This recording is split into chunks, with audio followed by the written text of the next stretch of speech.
आज तक आपने जो भी वीडियोस देखी वो एक फंडामेंटल कुछ बेसिक्स थे जो कि आपको पता होना चाहिए थे। आज हम 8th क्लास की का जो सबसे पहला लेक्चर है जो कि आपका चैप्टर आगे ज्योग्राफी में चलेगा, जो आप सब्जेक्ट आगे डिस्कस करोगे या पढ़ोगे, उसकी पहली आपकी ये वीडियो है। और आज हम ज्योग्राफी का पार्ट स्टार्ट करते हैं और यहाँ पर हम ज्योग्राफी का जो फर्स्ट चैप्टर है उसे शुरू कर रहे हैं। वेल स्टूडेंट्स, अगर हम इस चैप्टर की बात करें तो चैप्टर का नाम है आपका रिसोर्सेज। वैसे स्टूडेंट्स, आप रिसोर्सेज के बारे में पहले भी अपनी पुरानी क्लासेज में पढ़ चुके हो, क्योंकि 7th का जो सबसे पहला चैप्टर था ज्योग्राफी का वो भी रिसोर्स था। इवन आपने 6th क्लास में भी डिस्कस किया है। तो ये आपके लिए कोई नया टॉपिक नहीं है, टॉपिक आपका पुराना ही है। तो सबसे पहले हम इसकी डेफिनेशन से स्टार्ट करते हैं। So everything available in our environment which can be used to satisfy our needs can be termed as resources। हर एक वो चीज जो आपके चारों तरफ है और जो आपकी नीड्स को सेटिस्फाइड करती है वो आपकी रिसोर्सेज है। अगर स्टूडेंट्स आप अपने चारों तरफ देखें तो आप डिफरेंट थिंग्स का यूज करते हो और वो सारी चीजें जो हैं वो आपके रिसोर्स है। इवन इस वक्त आप मोबाइल पे इस वीडियो को देख रहे हो या लैपटॉप पे इस वीडियो को देख रहे हो, तो ये भी आपकी एक रिसोर्स है।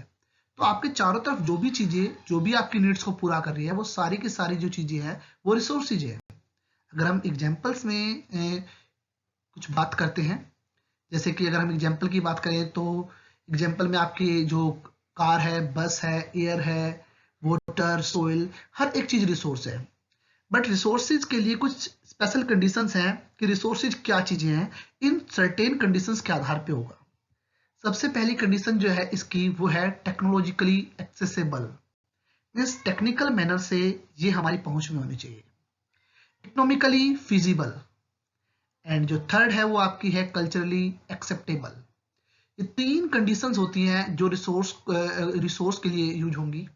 अगर तीनों कंडीशन को एक रिसोर्स पूरा करता है तब जाकर वो रिसोर्स माना जाता है। क्या आज से पहले आपने इन टर्म्स के बारे में सुना है या आप इनके बारे में जानते हो? एक स्टोरी के माध्यम से मैं आपको ये टर्म्स समझाता हूँ। मान लीजिए कि एक टेम्पल है और उस टेम्पल के नीचे एक क्रूड ऑयल का, आप कह सकते हो, रिसोर्स मिला है। अब क्रूड ऑयल का रिसोर्स मिला है, सबसे पहले हम उसे टेक्निकल मैनर से ऑब्जर्व करेंगे। क्या हमारे पास ऐसी टेक्नोलॉजी है कि जिसके माध्यम से हम रिसोर्स को निकाल सकते हैं, एक्सट्रैक्ट कर सकते हैं या नहीं कर सकते? तो सबसे पहले हम क्या करेंगे, टेक्निकल मैनर से हम देखेंगे कि क्या वो चीज हमारी पहुंच में है या नहीं है।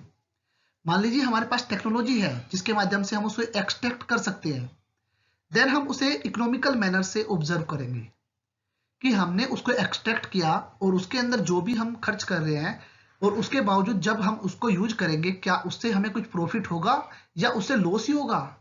तो हम इकोनॉमिकल मैनर से भी उसे ऑब्जर्व करेंगे। अब हम अपनी जो थर्ड वर्ड है कल्चरली एक्सेप्टेबल, इसकी डिस्कस करते हैं। अब हमने स्टोरी शुरू की थी जहां पर हमने बताया कि टेम्पल के नीचे आपका क्रूड ऑयल है। तो अगर हम कल्चरल मैनर से बात करें कि अगर हमें वो क्रूड ऑयल निकालना है उसके लिए हमें क्या करना पड़ेगा, टेम्पल को तोड़ना भी पड़ सकता है। क्या कल्चरल मैनर से व्यक्ति उस बात को एक्सेप्ट करेंगे या नहीं करेंगे? तो इस तरीके से ये तीन जो चीजें हैं इन कंडीशंस के आधार पे आपके रिसोर्सेज बनते हैं। तो स्टूडेंट, आई थिंक आपको ये तीनों जो टर्म्स हैं वो अच्छी तरीके से समझ में आ गई होंगी। सो स्टूडेंट्स, हम रिसोर्स के पास वापस जाते हैं। तो resources are those things available in our environment which can be used to satisfy our needs, they are called resources। वो सब रिसोर्सेज कहलाते हैं। सो स्टूडेंट्स, अब हम डिस्कस करेंगे टाइप ऑफ रिसोर्सेज की। अगर हम नॉर्मली टाइप ऑफ रिसोर्स जो है उसके बारे में देखेंगे। स्टूडेंट्स, आपको ऑलरेडी पता है कि जो रिसोर्सेज है वो 3 टाइप्स के हैं। इनमें से सबसे पहला जो टाइप है that is natural resource, second है आपका मैनमेड रिसोर्स और थर्ड है आपका ह्यूमन रिसोर्स। अब हम इन तीनों रिसोर्स को थोड़ा डिटेल में डिस्कस करेंगे कि होते क्या हैं ये। अगर नॉर्मल मैनर से हम देखते हैं नेचुरल रिसोर्स के बारे में सबसे पहले, तो the resources which we get from nature they are called natural resource. ऐसे रिसोर्सेज जो हमें नेचर से मिलते हैं और हमें ज़्यादा मॉडिफिकेशन नहीं करनी पड़ती उनके अंदर और डायरेक्टली हम उनको यूज कर लेते हैं, वो रिसोर्सेज आपके नेचुरल रिसोर्स कहलाते हैं। एग्जाम्पल में अगर हम एयर, वाटर, सोइल इन सब की बातें करते हैं तो ये सब आपके नेचुरल रिसोर्स हैं जो कि नेचर से हमें डायरेक्टली मिलते हैं। नॉर्मली हम मानते हैं कि these are free gift of nature. अब हमने आज तक यही पढ़ा है कि जो नेचुरल रिसोर्स है वो फ्री गिफ्ट ऑफ नेचर है, या इस बात से हम एग्री भी करते हैं। पर इसमें थोड़ा सा एक पॉइंट है, कुछ ऐसे रिसोर्सेज हैं जिनको हम डायरेक्टली यूज करते हैं बिना किसी मॉडिफिकेशन के, जैसे कि आपकी एयर होगी, वाटर हो गया, ये सारे रिसोर्स, तो हम इन्हें तो फ्री गिफ्ट ऑफ नेचर कहते हैं। पर प्रॉब्लम यहाँ पर है कि मैक्सिमम जो रिसोर्स हैं इनमें से कुछ ऐसे रिसोर्सेज होंगे जिनके लिए हमें टेक्नोलॉजी की जरूरत होगी, हमारे पास टूल्स होने चाहिए, हमारे पास इंस्टीट्यूशंस होने चाहिए, इनके माध्यम से हम उस रिसोर्स को वैल्यूएबल थिंग्स में कन्वर्ट करते हैं, तब जाकर रिसोर्स बनता है। अगर नॉर्मली मैं कोल की बात करता हूं, कोल क्या था? Coal just only a piece of rock था जब तक ह्यूमन बीइंग ने उसे टेक्निकल मैनर से वैल्यूएबल थिंग्स में कन्वर्ट नहीं किया और उसे एज एनर्जी रिसोर्स के रूप में यूज नहीं करना शुरू किया।